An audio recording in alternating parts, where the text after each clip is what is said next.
নমস্কাৰ সকলোলৈকে মোৰ ইউটিউব চেনেল প্ৰয়াস প্ৰেৰণালৈ মই বিপাঞ্চি আপোনালোকক স্বাগতম জনাইছোঁ। আজি মই আপোনালোকৰ আগত পুনৰ লৈ আহিছোঁ হেম বৰুৱাৰ এটি কবিতা এখন চিঠি। হেম বৰুৱাৰ অতি জনপ্ৰিয় এটা কবিতা এখন চিঠি, যি কবিতাটোত এজন সৈনিক স্বামীয়ে পত্নীক এৰি থৈ আহিবলগীয়া হোৱা সময়ৰ স্মৃতি আৰু তাৰ লগত অন্তৰত জাগ্ৰত স্বদেশ প্ৰেমৰ প্ৰকাশ ঘটাইছে।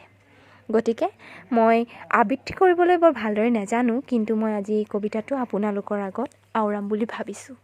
কিবা ভুলপ্ৰান্তি হ'লে আপোনালোকে ক্ষমা কৰি দিব, আৰু ভাল লাগিলে লাইক, কমেণ্ট, শ্বেয়াৰ এণ্ড মোৰ চেনেলটো ছাবস্ক্ৰাইব কৰি দিব। ধন্যবাদ।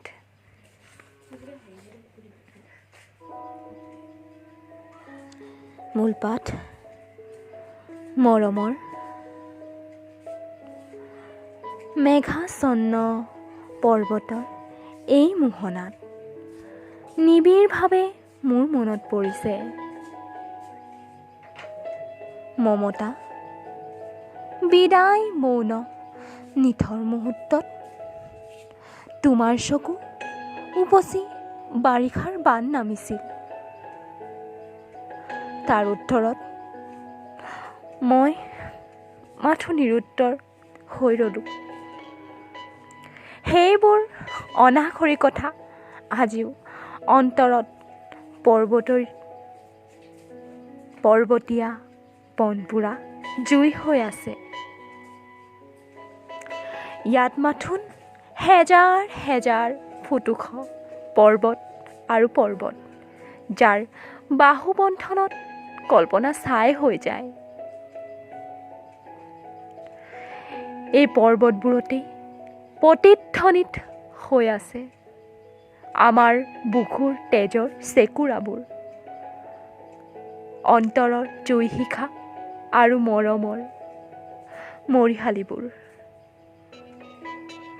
এইখন এখন মহাকাব্য পৰ্বতৰ মৌন ভাষাই লেখি যোৱা তেজৰ বুৰঞ্জী।